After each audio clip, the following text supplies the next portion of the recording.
Often penal systems / jails are described as networking opportunities for people of like-minded ideology to make connections.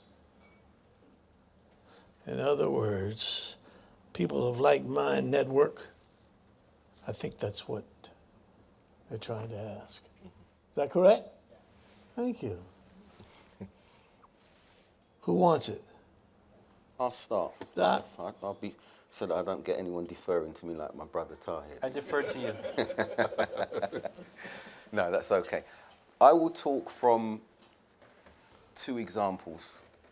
When we look at how Daesh, ISIS formed, and the prison that they were held in, Camp Buka, we are seeing emerging evidence that people of like-minded individuals came together, and that was a finishing school where ISIS emerged. We've got evidence of individuals exchanging numbers and writing the numbers and stitching them on the inside of their underwear and making sure that when they went out to their various regions of Iraq, that they would be in contact with each other. So there's evidence that points to what the gentleman's saying. In the UK, they had an issue with a gravitation of individuals towards the extremists. And no matter where they moved them to, they saw this, there was this gravitation towards them. Hence, most recently, they're talking about having a prison within a prison where these extremists and the extremist ideologues are going to be completely isolated.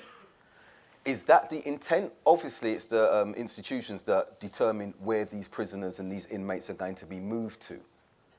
Again, it's understanding what we've been discussing here that can prevent like-minded individuals coming together of extremist nature to set up the platform that they've done. I've already mentioned the microcosm of communities from the macro element that's there. That's not necessarily wrong in itself, but if it's from an extremist element, we need to be very, very careful that we avoid that. And not only avoid that, some may say we need to put the extremists amongst the wider community. We need to make sure that he or she doesn't instill or inculcate the unsuscepting and vulnerable individuals in that instance as well. So this is an institutional thing that causes that by default. It can't be done. I can't say, Brother Ingram, I'm going to this jail, I'll see you there. I can't do that. We are not moved in that. We do not determine where we are being relocated. So institutionally, we need to have these mechanisms in place to ensure like-minded of extremist rhetoric and disposition, are not aligned beside each other. Okay. Anyone else want to stab at it? Sure, something like that. Yes, I would just like to add maybe 1, maybe 2 points. I do believe I understand the connotation of the question. All that being said, I believe that we should add a qualifier. So the connotation of the question is speaking about groupthink as though it has a negative connotation. Groupthink as an independent entity is not necessarily negative. All of us are here today because we have some similar line of thought in rectifying extremist ideologies. Is that a negative thing? No.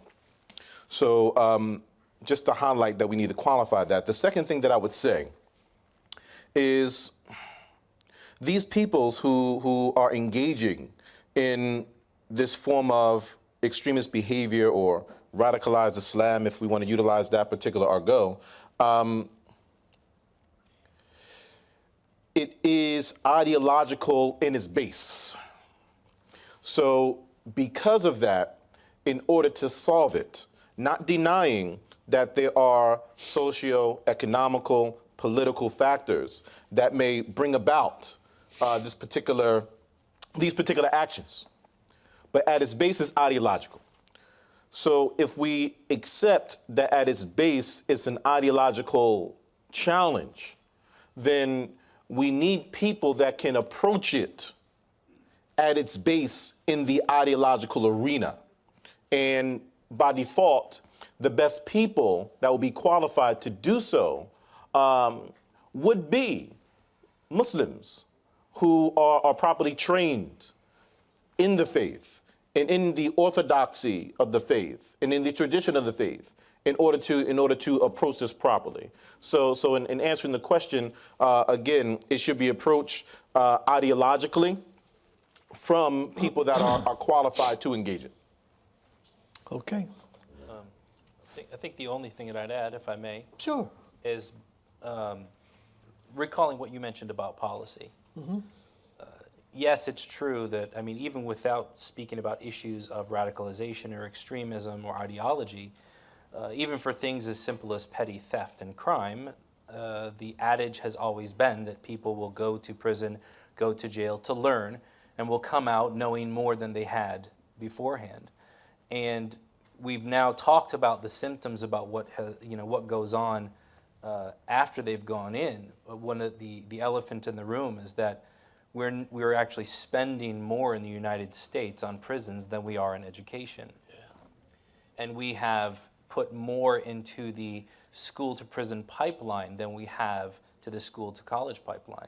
And until we solve that problem, we will not solve the problems of ideological crimes or behavioral crimes unless we actually invest in all forms of education, starting at very, very young ages. Okay. Excellent point.